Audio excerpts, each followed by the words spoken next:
up, and Commissioner David Stern is ready to announce it.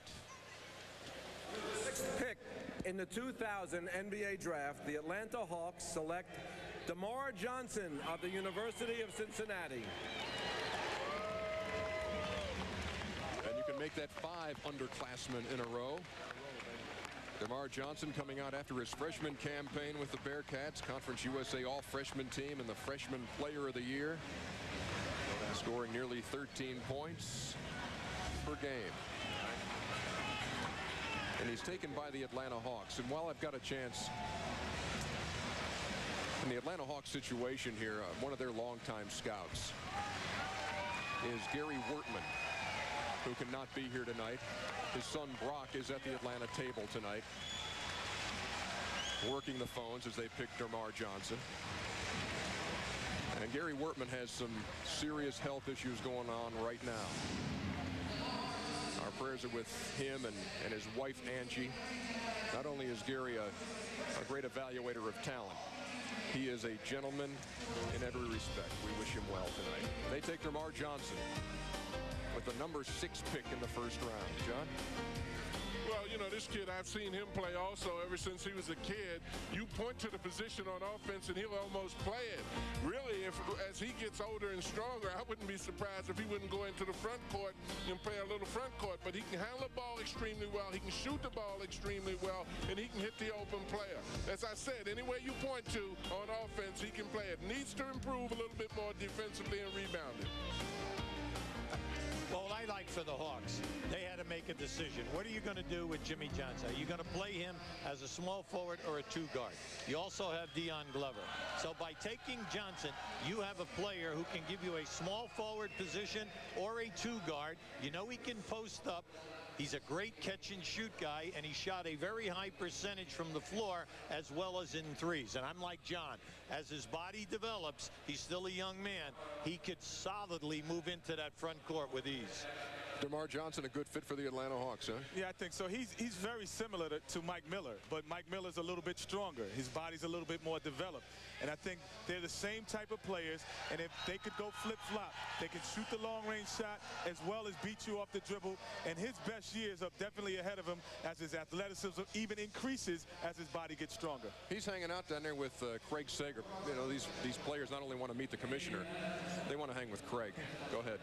Well, I don't know about that, Ernie, but I talked to his mother, Sharon, last night. She said she could never get you to go to sleep before Christmas. Christmas Eve, you'd always stay up waiting for Santa. Did you sleep last night? I went to sleep a little late, and I tried to sleep all day until this time, but we had things to do in the morning, eating, picture taking. A couple big days today for a couple of Cincinnati players. What was it like for you guys back there together with your college coach, Coach Huggins, and what was it like for the whole school? It was great. I mean, I haven't seen Coach Huggins in like 2 months, and I'm with Kenyon every day. Me and Kenyon, you know, we work out. I mean, we become real close since the season's been over, and it's just been, you know, it's great for both of us, you know, to be back in that room together like that. Only 1 year, freshman, you came out, but you hear the scouts say this guy has a chance to be a real star. What does that mean to you?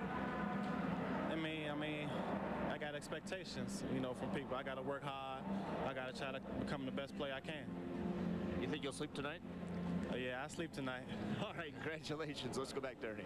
DeMarr Johnson going to the Atlanta Hawks with the number 6 pick.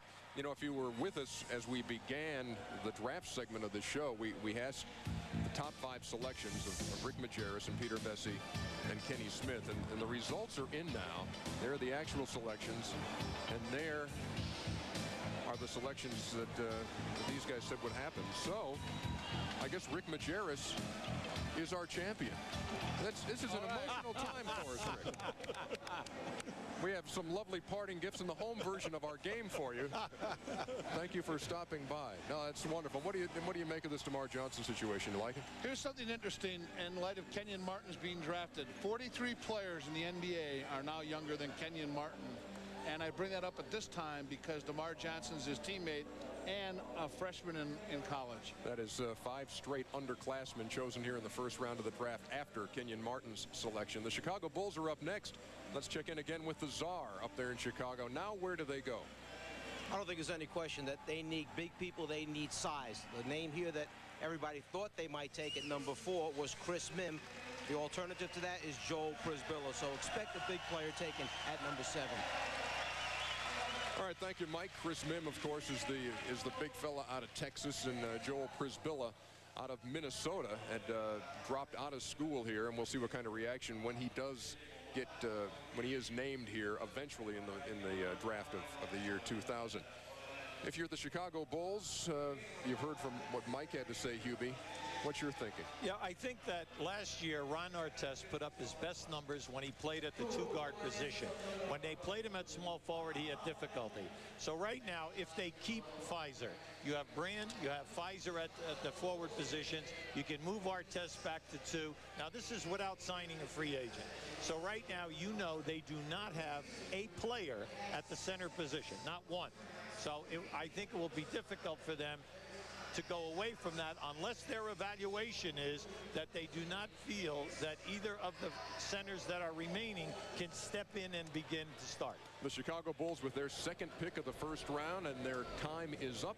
Here once again the commissioner. With the 7th pick in the 2000 NBA draft, the Chicago Bulls select Chris Mihm from the University of Texas.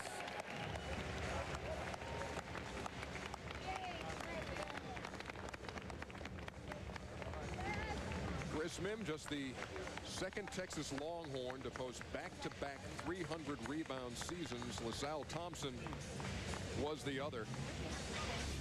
One scouting report I saw said this guy has really improved over last year. Is he the best center out there, guys? We've played him for 3 years, and I'll tell you what, he's improved each of those years. But he's searching for a go-to move in the low post. That's the first thing he's got to develop. He's a very skilled player, not quite as athletic as you'd like. He has to become more dominant and take a more physical presence to the game. Now, he can go high and low post, and he has nice passing skills, and he's very unselfish. But like Luke Longley, I think you'd be more pleased, and John can speak to this being a big man. You want him to have the mindset to score. Well, you definitely want him to have the mindset to score, but with Elton Brand and Pfizer in the mix, you can go smaller and still have strong post-up people. But I still think they need speed in looking at that team. So I think Jerry's in the process of developing a team. We haven't heard the end of the Chicago story yet. Yeah, you look at this team with the Bulls, what they have. They also need backcourt help. You know, they're young, they're energetic, but what they are that they hadn't been before is very physical basketball team now. They're young players with Pfizer, Brand, and Artest now, and even now Mihm are physical. So they're going to be a physical team, a different look than you expect from the Chicago Bulls. The personal side of Chris Mihm, he is a multi-talented individual. Big tennis player growing up, as a matter of fact. Here's some rare footage of the 14 and under division. This is before he became 6'11", 265, but he was a ranked junior. In fact, his dad Gary played at Marquette, played some tennis there, and he is with Craig Sager. Oh, you're right, Ernie. We also saw a shot of his mother, Nina, who is also an athlete at Marquette University. Talking about the tennis, do you think that helped your athletic ability? I know a lot of teams, Chicago, one of them, were surprised because they didn't see that on the college basketball floor. I really think so. I think anytime you can do a lot of sports growing up, it helps you out in so many areas. Tennis definitely helped me out with my footwork and helped me become a lot quicker on the basketball court for my size. After watching the draft for as long as you can remember, what's it like to be on center stage and part of it? It's a dream come true. It really is. To be in the green room, to be out here now, to be a lottery pick is just fantastic. I'm really excited and looking forward to getting on with it now. The Bulls contemplated taking you at 4. They couldn't be happier that you're at 7. How do you feel about going to Chicago? Well, it's definitely one of the places that I enjoyed going, and they got a great staff. They want to be winners. It's going to be an exciting team to play for. You have a lot of interviews to do today, but your parents, Gary and Nina, do you think they could go up to the set and kind of help Ernie, because he has to go right to Wimbledon after this, and he could use a few pointers? Yeah, I'm sure they'd be happy to help him out a little bit. All right, thanks a lot. Back to the set. Yeah, thanks.